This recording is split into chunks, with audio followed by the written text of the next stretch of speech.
नमस्कार, मी फाल्गुनी पुष्पराज गायकवाड. आपलं वृत्तांत जिल्हा न्यूजमध्ये स्वागत आहे. पाहूया शहरातील ताज्या घडामोडी. भटक्या विमुक्त आदिवासी समुदायाचा आवाज शासन यंत्रणेपर्यंत पोहोचवण्यासाठी भटके विमुक्त आदिवासी संयोजन समितीच्या वतीने संवाद यात्रा काढण्यात आली. प्रमुख पाहुणे बाबा आडाव, सामाजिक कार्यकर्ते सुभाष वारे, प्राध्यापिका अंजलीताई मायदेव, सुजाताताई खांडेकर आदी मान्यवरांच्या उपस्थितीत तसेच महाराष्ट्रातील अनेक संस्था संघटना समूह एकत्रित येऊन 31 ऑगस्ट रोजी विमुक्त दिनी संवाद यात्रेची सुरुवात करण्यात आली.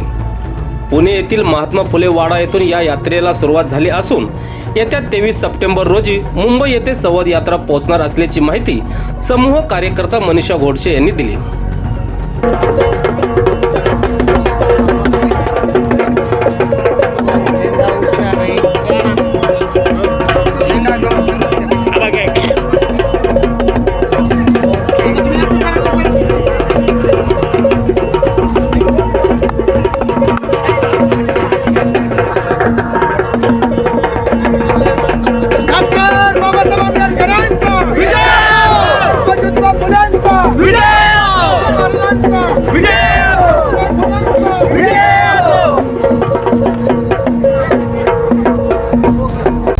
शहरातील घडामोडी व ताज्या बातम्या पाहण्यासाठी वृत्तांत जिल्हा न्यूज चॅनलला सबस्क्राईब करा व बेल आयकॉनला प्रेस करा.